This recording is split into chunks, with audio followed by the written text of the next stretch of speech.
Hello, ladies and gentlemen, and everything in between. Welcome back to What's on the Playlist today. Today I'm going to talk about the B-52s debut album by the B-52s, many of which you will see here.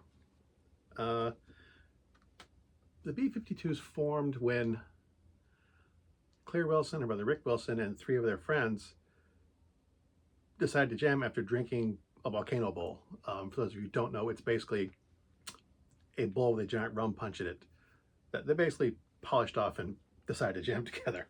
They started playing it, for their friends and at venues, and they, when they finally got popping up and decided to make a real band, the name was B-52s was basically around the Beehive hairdos.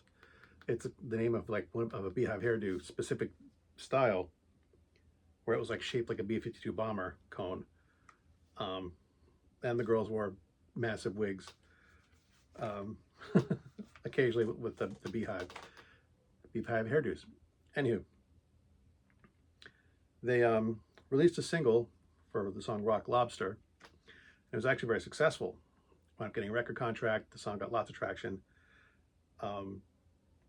John Lennon actually credited the song Rock Lobster into getting him back into songwriting. There were 3 singles from this album: Planet Claire, Dance This Mess Around, and Rock Lobster. Rock Lobster being their biggest hit off the album. The other ones were also moderately successful, but Rock Lobster was their breakout hit. And for all their songs, the lead singer, whose name I'm blanking on at the moment, had this unusual way of speaking and singing at the same time.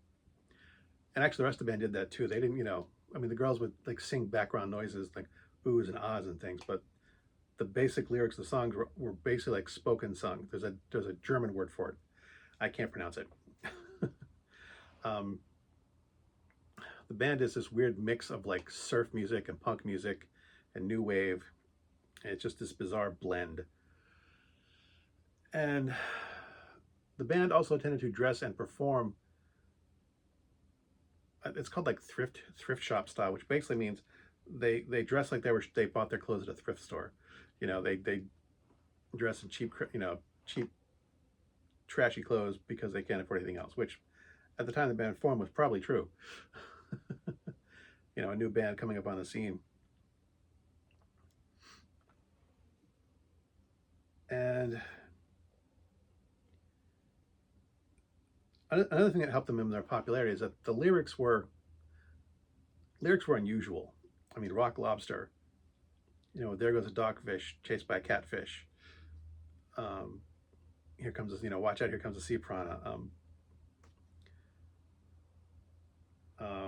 Planet Claire starts off with a beeping noise, which is actually Morse code from some place. It's I think it's from a military base in Canada. It's something related to a Canada. It's an actual Morse code from some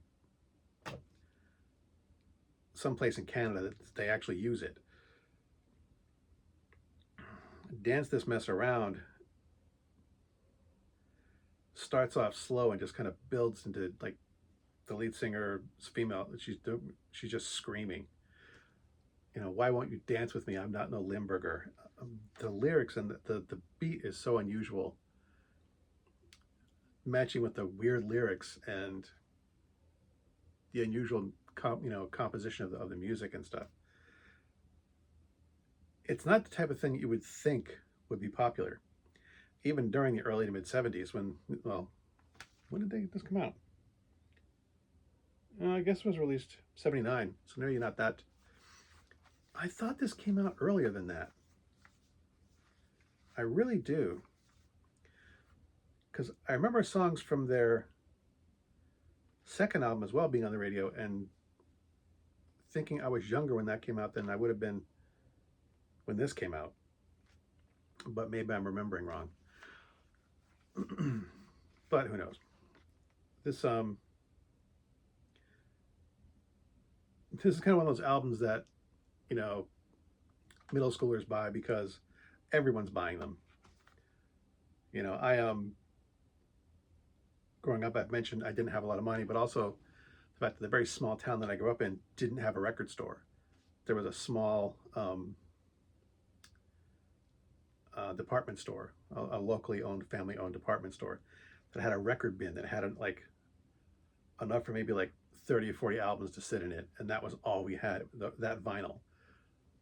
And occasionally, like you would occasionally sell some like cassettes for sale of albums at some like the local department, local drugstore.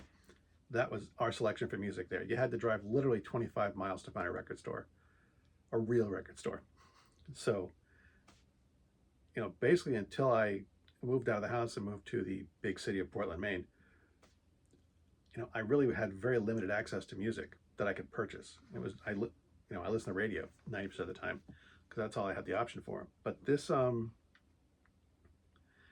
is one of the oldest albums that I have in my collection, although my first purchase of it was in the vinyl. Between vinyl and CD, I have had this record in my collection for over 40 years. It is it's not the earliest, but one of the earliest albums that I purchased. When I switched from vinyl to CDs, I think I had less than 100 albums in my collection at the time. I had maybe 80, and this was one of them. It's one of those things that, you kind of, you buy what you love first and work your way outwards from your favorites to the stuff you find later on. But this was on the radio a lot in the late 70s, early 80s. And it is just, I can't believe how fun this is. I mean, I like weird music, so obviously it would be a hit for me. I'm just always surprised at how popular this album and other subsequent B-52 albums were, because it is so far off from mainstream. Even the mainstream of the time, even the new wave, punk stuff at the time, that this was popular and got this, I think, Rolling Stones, I think this is like 198 of their top 200 albums of all time. The album itself was hit 56 on the U.S. Billboard charts. Rock Lobster hit the top 100. I'm not sure where it broke off at, but this album eventually became popular enough that I've heard other songs on the radio. Not too many though. But I have played this album over and over. Well, not, if you know me, I don't play albums back to back, but I have heard this album a lot over the years. And for me, it's just such a fun album to listen to. And partly because it is so out there, but it's also upbeat and perky in spite of the weird lyrics. And in spite of the fact that if you listen to the lyrics, sometimes they're not all that, they're a little dark sometimes, but they're sung in such an upbeat manner that you don't notice until you actually sit down and listen. It's like, what did they just say? It's, oh, that's not quite as peppy as I thought it was going to be.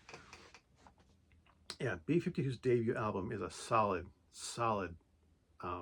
debut album, and a solid addition to anyone's collection. It's there for just the experience, even if you're not into that kind of music. Highly recommend it. I've loved it for like more than half my life, almost all my life. I'm old.